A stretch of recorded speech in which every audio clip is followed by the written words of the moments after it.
మీ బంగారం తాకట్టులో ఉందా? నెల నెల వడ్డీ కట్టలేకపోతున్నారా? ఆచారి గోల్డ్ 9030022345.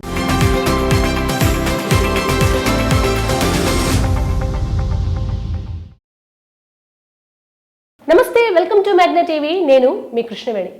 కేకే సర్వే సాధారణంగా 2024 ఎలక్షన్స్ ముందు వరకు కేకే సర్వే అంటే పెద్దగా అందరూ దానికి ప్రాధాన్యత చూపలేదు. కానీ అందరూ ఒక రకంగా చెప్తే 2024 సంవత్సరం ఎలక్షన్స్ అప్పుడు ఖచ్చితంగా కూటమి ఘన విజయం సాధించబోతోంది, వైసీపీ దారుణంగా ఓడిపోబోతుందని ఖచ్చితంగా జోసిని చెప్పిన సర్వే ఏదైనా ఉందంటే అది కేకే సర్వే. అప్పటి నుంచి కేకే సర్వే అంటూ కేకే ఏం చెప్పినా కూడా ఖచ్చితంగా ప్రజలు, మేధావులు, అనలిస్టులు అందరూ ఫోకస్ చేస్తున్నారు. రీసెంట్గా కేకే ఒక సర్వేని వెల్లడించింది. ఏపీలో కూటమి పాలన పైన ప్రజల అసంతృప్తి, అసహనము, అభిమానము ఏ స్థాయిలో ఉంది అనే విషయంలో రకరకాల బేరీజులు వేస్తూ విచిత్రంగా ఆయన టీడీపీని ఎవరు లీడ్లోకి తీసుకోవాలి, టీడీపీని ఎవరు నెక్స్ట్ పాలిస్తే బాగుంటుంది, అంటే ఎవరు లీడ్ తీసుకుని నడిపిస్తే బాగుంటుంది అనే ఒక పోల్ పెట్టినప్పుడు అందులో జూనియర్ ఎన్టీఆర్ పేరును ప్రస్తావించారు. దానికి కొంతవరకు మద్దతు వచ్చింది. ఈ అంశం గురించి డీటెయిల్గా మనకి ఎక్స్ప్లెయిన్ చేయడం కోసం మనతో పాటు సీనియర్ జర్నలిస్ట్ రచయిత మహర్షి గారు ఉన్నారు. మాట్లాడదాం సార్. నమస్తే. నమస్తే అమ్మా. సార్, ఎన్టీఆర్ గారు అవునన్నా కాదన్నా నందమూరి రక్తం, నందమూరి ఫ్యామిలీ. కానీ ఎక్కడో టీడీపీ పార్టీ అడాప్ట్ చేసుకోవడంలో కొంచెం తటపటాయిస్తుందనే విషయం అందరికీ అర్థమవుతుంది, ఓపెన్గా తెలిసిన సత్యమే. ఒక దూరం కనిపిస్తోంది. ఈ సందర్భంలో కేకే పవన్ కళ్యాణ్ని, లోకేష్ని పెట్టడం ఓకే, కానీ పోల్లో ఎన్టీఆర్ని పెట్టడం అనూహ్యంగా కూటమిదారులు కూడా కొంతమంది సపోర్ట్ చేయడం కొంచెం ఆశ్చర్యంగా ఉంది. ఈ అంశాన్ని ఎట్లా చూడొచ్చు? అదే కేకే ఆయన పారావీల్ అని ఒక యాప్, డేటా స్పీక్స్ అని పెట్టుకున్నారు కదా. దాంట్లో ఆయన చెప్పింది ఏమిటంటే జూనియర్ ఎన్టీఆర్ పేరుని తెలుగుదేశం మద్దతుదారులు కూడా 7% మంది కోరుకుంటున్నారు జూనియర్ ఎన్టీఆర్ రావాలని. ఎందుకు అంటారా? నిజానికి జూనియర్ ఎన్టీఆర్ గారికి తెలుగుదేశంలో ఇప్పటికీ మద్దతు ఉంది. డ్యూ టు వేరియస్ రీజన్స్ చాలామంది బయటపడడం లేదు. చాలామంది ఆయన అభిమానులే. మీకు ఇంత మునుపు చంద్రబాబు నాయుడు గారి మీటింగుల్లో కూడా జూనియర్ ఎన్టీఆర్ కటౌట్లు పెట్టడము, జూనియర్ ఎన్టీఆర్ జై అని అనడము, జూనియర్ ఎన్టీఆర్ రావాలని అరవడము, ఇవన్నీ జరిగాయి. మీకు గుర్తుంటుంది సార్. అసలు వాళ్ళు ఎన్టీఆర్ని యాక్సెప్ట్ చేయడానికి ఒక ఎలక్షన్స్కి ఆయన్ని ప్రచారానికి తీసుకువెళ్ళిరంటేనే ఆయనకు ఆ కెపాసిటీ ఉంది, ఆయన్ని జనాలు ఎన్టీఆర్ మనవడిగా ఆయనకు అంత చరిష్మా ఉందని యాక్సెప్ట్ చేసినట్టే. వాళ్ళు యాక్సిడెంట్ అయిన సందర్భంలో ఆయన ప్రచారంలో ఉన్నారు కదా అప్పుడు తెలుగుదేశం. అంత మునుపు ఆయన ప్రచారం చేశారు, మళ్ళీ యాక్సిడెంట్కి గురయ్యారు, తర్వాత రోజుల్లో తెలుగుదేశానికి దూరం అయ్యారు. ఇదంతా ఒక జర్నీ జరిగింది కదా. ఈ జర్నీ జరగడానికి కారణం ఏమిటంటే చంద్రబాబు నాయుడు గారే. చంద్రబాబు నాయుడు గారికి నెక్స్ట్ వారసుడు ఎవరు? లోకేష్ గారు. కానీ జూనియర్ ఎన్టీఆర్ ఎవరు? లోకేష్ ఎలాగైతే సీనియర్ ఎన్టీఆర్కి మనవడో, జూనియర్ ఎన్టీఆర్ కూడా అలాగే మనవడు. అంటే ఈక్వల్ క్యాడరే కదా. ఈక్వల్ క్యాడర్ ఉండడంతో పాటు ఈయన చంద్రబాబు నాయుడు కొడుకు అనే వారసత్వం తప్ప ఈయనకు ప్రత్యేకతలు ఏమీ లేవు లోకేష్ గారికి. కానీ జూనియర్ ఎన్టీఆర్కి ఏమిటి? ఆయన పబ్లిక్ ఆమోదించిన హీరో. అంటే ఆయన సినిమాలు విపరీతంగా ఆడుతున్నాయి. ఆయన ఎక్కడికి వెళ్ళినా ఆయన క్రౌడ్ పుల్లింగ్ ఎక్కువ. లోకేష్ గారు ఒక మీటింగ్ పెడితే వచ్చే జనం కంటే లోకేష్ గారికి తెలుగుదేశం మద్దతుదారులు, తెలుగుదేశం వాళ్ళు సపోర్ట్ చేసేవాళ్ళు సమీకరిస్తే వస్తారు జనం. జూనియర్ ఎన్టీఆర్కి సమీకరించాల్సిన అవసరం లేదు. జూనియర్ ఎన్టీఆర్ అంటేనే జనం వస్తారు. అండ్ ఇక్కడ అభిమానులది ఒక వాదన ఉంది సార్. లోకేష్ గారిది ఎంతైనా నారావారి రక్తం అవుతుంది, ఎన్టీఆర్దే కదా నందమూరి రక్తం అనేది కూడా కొంతమంది వాదన తెర మీదకి తెస్తున్నారు. రక్తం అనేది కాదు, ఇద్దరు మనవలే కదా. ఇద్దరు మనవలే. ఆయన నటనకు వారసుడు, ఈయన పాలిటిక్స్ కు వారసుడు అనుకోవాలి, అంతే కదా. లోకేష్ గారు రాజకీయాలకు వారసుడు అనుకుంటే ఆయన నటనకు వారసుడుగా ఉన్నవాడు ఆల్రెడీ సక్సెస్ అయ్యాడు. సక్సెస్ అయిన తర్వాత అతను మళ్ళీ రాజకీయాల్లోకి వస్తే, మామూలుగా సినిమా బ్యాక్గ్రౌండ్ ఉండే వాళ్ళు రాజకీయాల్లోకి వస్తే దాని రిసెప్షన్ వేరే ఉంటుంది, జనం నుంచి వచ్చే రియాక్షన్ వేరే ఉంటుంది.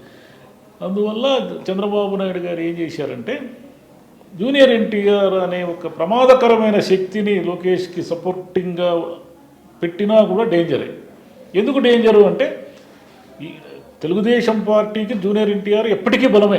ఈరోజు వచ్చినా కూడా బలమే, అప్పుడు వచ్చి ఈ 10 ఏళ్ళు ఉన్నా కూడా బలమే. కానీ ఈ 10 ఏళ్లలో ఏం రాజకీయ పరిణామాలు జరిగిండేటో మనకు తెలియదు.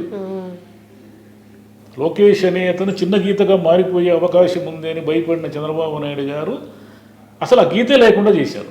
ఇప్పుడు తెలుగుదేశంలో లోకేష్ గారికి పోటీనే లేదు కదా, జీరో పోటీ లేదు. నేను కూడా వారసుడినే, నేను కూడా తెలుగుదేశంలో 20-30 ఏళ్ళుగా పనిచేసిన నాయకుడిని అనే శక్తి ఎవరికి ఉంది ఈరోజు? నేను లోకేష్ గారి నాయకత్వాన్ని వ్యతిరేకిస్తున్నాను అని మాట్లాడే ఒక్క వాయిస్ చెప్పండి. కానీ జూనియర్ ఎన్టీఆర్ ఉంటే ఉండేదేమో, ఆయన వెనక ఒక కోటరీ ఒక గ్రూప్ ఏర్పడి ఉండేదేమో మనకు తెలియదు కదా.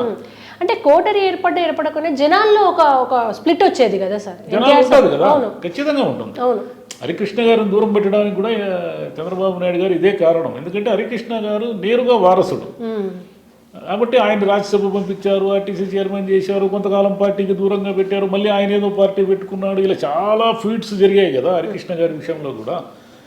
బాలకృష్ణ గారితో ఏ సమస్య లేదు, ఎందుకంటే ఆయన సొంతం వియ్యంకుడే, లోకేష్కు స్వయానా మామ కాబట్టి ఇంక సమస్య లేదు. అల్లుడు ముఖ్యమంత్రి తదుపరి కావాలి, పీటర్ పార్టీకి హెడ్ కావాలని కోరుకుంటారు లేదు, అందుకని ఆయనతో సమస్య లేదు.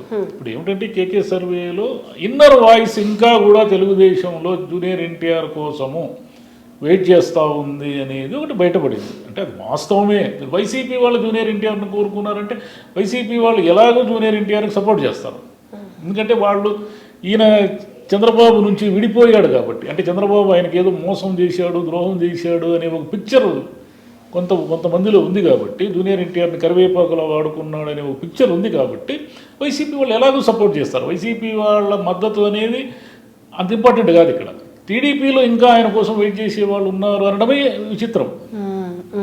అవును సార్, వైసీపీ నుంచి 21.5% కోరుకుంటే టీడీపీ కూటమికి సపోర్టర్స్ 7.7% ఉన్నారు. అంటే ఇంకా ఉన్నారనే కదా. అంటే ఆయన సర్వేకి కొంత శాస్త్రీయత ఉందని నమ్ముతున్నాం కదా మనము. ఆయన ఏదో ఊరికే నిజానికి ఇప్పుడు ఆయన ఏదో యాప్ కోసము ఒక సర్వే చేశారు తప్ప ఇప్పుడు నిజానికి సర్వే చేయాల్సిన అవసరం అయితే ఏమీ లేదు. ఇప్పుడు ఏమి ఎలక్షన్ లేవు. మూడు క్రియేషన్ గురించి ఆయన చెప్పారు. 3 క్రియేషన్ గురించి చాలా వ్యాలిడ్ పాయింట్స్ అన్నీ చెప్పారు ఆయన. 19 మంది ఎమ్మెల్యేలు ఈరోజు ఎలక్షన్ జరిగినా అవుట్ అని చెప్పాడు. పార్టీ నేను చెప్పను అన్నాడు. మనకి తెలుస్తూనే ఉంది కదా, వీళ్ళు ఉండేదే 11 మంది, అంటే 8 మంది ఎమ్మెల్యేలు ఖచ్చితంగా అవుట్ పార్టీలు కానీ లేకున్నా. ఈ 11 మందిలో ఖచ్చితంగా గెలిచేవాళ్ళు చాలామంది ఉన్నారు. ఇప్పుడు జగన్ గారు ఓడిపోరు, పెద్దిరెడ్డి రామచంద్రారెడ్డి గారు ఓడిపోరు, ఆయన తమ్ముడు ఓడిపోడు. ఇట్లా ఎన్ని పేర్లు చెప్పొచ్చు మనము? గట్టిగా గెలిచే పేర్లు 11 మందిలో కూడా 5-6 పేర్లు చెప్పొచ్చు. అంటే టీడీపీలో ఈరోజు ఎన్నికలు పెట్టినా సరే 15 మంది ఓడిపోతారు అనేది ఆయన చెప్పిన ఇది. అంటే వీళ్ళు ఎమ్మెల్యేలు విపరీతమైన చెడ్డ పేరు తెస్తున్నారు ప్రభుత్వానికి ఆయన అంటున్నాడు కదా. 50 కోట్లు 60 కోట్లు సంపాదించుకున్న వాళ్ళు రికవరీ కోసం ట్రై చేస్తారు కదా, మీకు తెలీదా అని అడిగాడు కదా సభలో.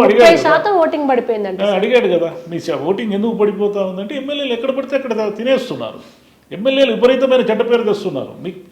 మన కళ్ళ ముందు ఎన్ని ఇన్సిడెంట్స్ జరుగుతున్నాయి. మీకు అక్కడ ముద్దనూరు దగ్గర జరిగిందిగా, జమ్మలమడుగు ఎమ్మెల్యేకి తాడిపత్రి ఎమ్మెల్యేకి గొడవ జరిగి అదేదో ఫ్లై యాష్ కోసము గొడవలు పడ్డారా. ఇక్కడ ఒంగోలు ప్రకాశం జిల్లాలో గొడవలు జరిగాయా?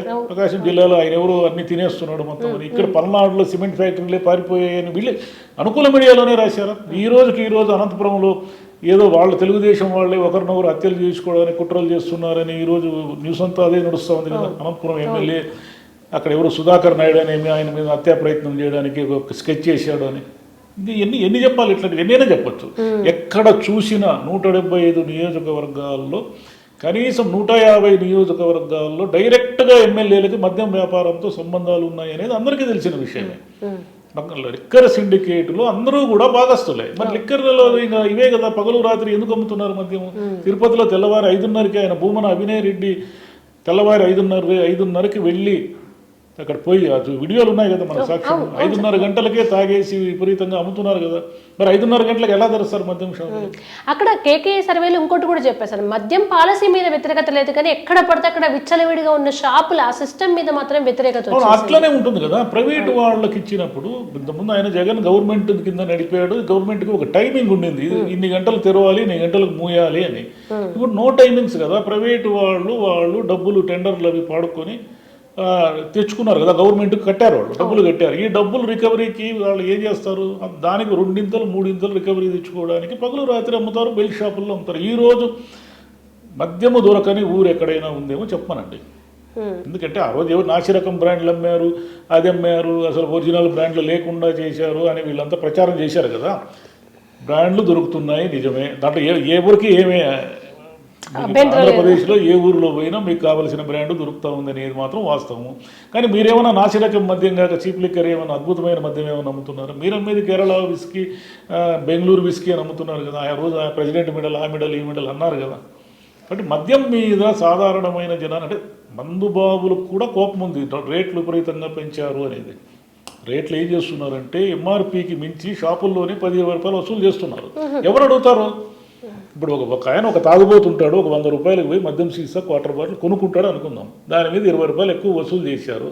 ఆ మద్యం షాప్ వాడిని నిలదీసేంత శక్తి అతనికి ఉంటుంది? అదేం ధర్మమైన పని కాదు కదా, హక్కులు కొట్లాడడానికి కదా. వాడు పెళ్ళూరు మన చొంప కొడతాడు, నీకు ఇష్టమే తీసుకో లేకపో అంటాడు. పోయిన వాడు ఆ మద్యం సీసా తీసుకెళ్లి ఏ ఎక్సైజ్ అధికారులకో పోలీసులకో ఎక్కడైనా పోయి కంప్లైంట్ చేయగలరా? ఎందుకంటే వాడికి ఇన్ఫీరియారిటీ ఫీలింగ్ ఉంటుంది, గిల్ట్ ఫీలింగ్ ఉంటుంది. మద్యం మీద 20 రూపాయలు వసూలు చేస్తున్నారని ఎవరు చెప్పుకుంటాడు? ఇంకా బెల్ట్ షాపుల్లో అయితే 30-40 అర్ధరాత్రి దొరికితే 50 రూపాయలు కూడా తీసుకుంటున్నారు. అది వాస్తవమే కదా. కాబట్టి ఎమ్మెల్యేలు తాము డబ్బు సంపాదనలో పడి చంద్రబాబు నాయుడు గారు ఏమనుకుంటున్నారంటే పవర్ పాయింట్ ప్రజెంటేషన్ చేసేస్తున్నా, నేను పోలవరం పరిగెత్తిస్తున్నా, అమరావతి పరిగెత్తిస్తున్నా అని ఆయన నిరంతరం జనంలోనే ఉన్నారు. ఆయనేం మనం తప్పడానికి లేదు. ఒక ముఖ్యమంత్రిగా ఆయన నిరంతరం ప్రజల ముందు ఉన్నారు. కానీ ఎమ్మెల్యేలు అందరూ కూడా తేవాల్సినంత చెడ్డ పేరు తెస్తున్నారు అనేది నిన్న కేకే సర్వే రిపోర్ట్లో డైరెక్ట్గా చెప్పకపోయినా దాని అర్థం అదే, ఆ రిపోర్ట్లో ఉన్న అర్థం అదే. అయితే ఇది చాలా ఎర్లీ కూడా సార్, 1 ఇయర్కే ఆయన అలా చెప్పడం అనేది టూ ఎర్లీ కదా. టూ ఎర్లీ ఇంకా 4 సంవత్సరాలు 1 ఇయర్కే భ్రష్టు పడితే. ఆయన మళ్ళీ ఒక మాట అంటారు 30% అని అన్న, అందులో 20% ఇంక 20% వాళ్ళు ఇంకా తర్వాత వేరే ఉన్నారు. 30% ఓటింగ్ ఇమీడియట్ గా పడిపోయిన వాళ్ళు 19 మంది ఉన్నారు. ఎందుకు పడిపోయింది 30% ఓటింగ్ ఇమీడియట్గా? ఎందుకు పడిపోయింది? దీంట్లో మళ్ళీ బీజేపీ జనసేన వీళ్ళు కూడా ఉన్నారు. వీళ్ళ పరిస్థితి ఏవో తెలియదు. కాబట్టి మొత్తంగా రిపోర్ట్ ఏమిటంటే 1 ఇయర్కే గ్రాఫ్, కూటమి గ్రాఫ్ పడిపోయింది. వీళ్ళు మళ్ళీ మేము అధికారంలోకి వస్తే మామూలుగా ఉండదు అనడానికి, కాన్ఫిడెన్స్ లెవెల్స్ పెరగడానికి కారణం ఏమిటంటే ఇంటర్నల్గా ఈ జనంలో ఉన్నటువంటి అసంతృప్తి. దీనికి తోడు పథకాలకు సంబంధించిన అసహనము, అసంతృప్తి తీవ్రంగా ఉంది. ఎందుకు తీవ్రంగా ఉందంటే ఇప్పుడు ఆర్టీసీ ఉచిత బస్సు అనుకోండి, అది రన్నింగ్లో ఉన్న పథకం కాదు, దాని గురించి పెద్దగా అసహనం లేదు. ఓకే, మహిళలు అంటున్నారు కానీ ఏదో అది చెప్పారు ఇది చెప్పారని. మహిళలకు ఇచ్చే 1500 పైన కూడా పెద్దగా అసహనం లేదు, ఎందుకంటే అది రన్నింగ్లో లేదు. కానీ రన్నింగ్లో ఉన్న పథకాలు అమ్మక వందనం కానీ, రైతు భరోసా కానీ, ఇవన్నీ కూడా ఇంకా అనేక చేనేత నేస్తము, కాపు నేస్తము, వీళ్ళకి చేతి వృత్తుల వాళ్ళకి తీసుకున్న అలవాటు అందరూ కూడా అసహనంతో ఉన్నారు. ఆయన ఉండింటే డబ్బులు ఇచ్చిండేవాడు, ఈయన మొత్తం మూసేశాడు. పెన్షన్దారులు కూడా అసంతృప్తితో ఉన్నారు. ఎందుకు అసంతృప్తితో ఉన్నారు తెలుసా? 4000 వస్తూ ఉంది కదా, వాళ్ళకి 1000 రూపాయలు పెంచారు కదా, ఎందుకు అసంతృప్తి అని ఎవరైనా అడిగితే 4000 తీసుకుంటున్న వాళ్ళు అసంతృప్తి కాదు. కానీ 60 ఏళ్ళు పైబడిన వాళ్ళు ఎవరికీ కూడా కొత్తగా పెన్షన్లు ఇవ్వడం లేదు. అంటే చనిపోయిన వాళ్ళ శాతం కొంత చనిపోయిన వాళ్ళు బోగస్ల పేరుతో ఉన్న పెన్షన్దారుల సంఖ్యను తగ్గిస్తూ వచ్చినప్పటికీ కొత్తగా ఎవరికి ఇవ్వడం లేదనే అసంతృప్తి తీవ్రంగా ఉంది. నిరుద్యోగుల వృత్తి ఇవన్నీ కామన్ కదా, ఎందుకుండవు? నిరుద్యోగ వృత్తి ఇస్తామన్నారు. 1 ఇయర్ అంటే వాళ్ళకి ఎంత పోయింది? 36,000 పోయింది. ఒక మామూలు వ్యక్తికి 36,000 పోతే బాధ కదా. మీరు ఇస్తామన్నది కదా, వాళ్ళు అడగలేదు, మీరే ఇస్తామన్నారు. కాబట్టి తెలుగుదేశం ప్రభుత్వానికి ఒక ప్రమాద గంటిక తొలి సంవత్సరమే మోగడం అనేది ఆశ్చర్యంగా ఉంది. ఇదంతా ఒకవైపు అయితే జూనియర్ ఎన్టీఆర్ గారిని యాక్సెప్ట్ చేస్తూ కూటమిలోనే కొంతమంది మద్దతుదారులు ఉండడం అనేది కూడా ఒక షాక్. అది కూడా ఆశ్చర్యమే. అంటే ఆయనకి ఎప్పుడు ఉంటుంది అది. జూనియర్ ఎన్టీఆర్ని పక్కన పెట్టారు అనే బాధ ఆయన అభిమానుల్లోనే కాదు, టీడీపీలో కూడా కొంతమందిలో ఉంది. అతను వచ్చి ఉంటే ఇది వేరే లెవెల్గా ఉండేది పాలిటిక్స్ అని. కాబట్టి అది ఉంటుంది. కానీ వాళ్ళకి వేరే గత్యంతరం లేదు. లోకేష్ గారిని యాక్సెప్ట్ చేయాల్సిందే, అక్కడ సెకండ్ ఆప్షన్ లేదు కదా. జూనియర్ ఎన్టీఆర్ వచ్చేసి పార్టీని ఏదో చేసేస్తాడనే దానికి అధికారంలో ఉన్నారు, వాళ్ళకేం అవసరం? ప్రతిపక్షంలో ఉన్నప్పుడైతే అవసరం, అధికారంలో ఉన్న వాళ్ళకి ఏం అవసరము? కాబట్టి భవిష్యత్తులో తెలుగుదేశం ముఖ్యమంత్రి కానీ, తెలుగుదేశం మళ్ళీ అధికారంలోకి వస్తే తెలుగుదేశం ప్రతిపక్ష నాయకుడైనా, ముఖ్యమంత్రి అయినా, తెలుగుదేశం నాయకుడైనా లోకేషే, దాంట్లో లేదు. ఇంకేవైనా రాబో రోజుల్లో విచిత్రమైన పరిణామాలన్నీ ఏమైనా జరిగి ఆ పార్టీలో ఏమైనా చీలికలు పీలికలు వస్తే అప్పుడు మనకు తెలియదు. చెప్పలేదు నిజం sir. Thank you so much. Thank you అమ్మా.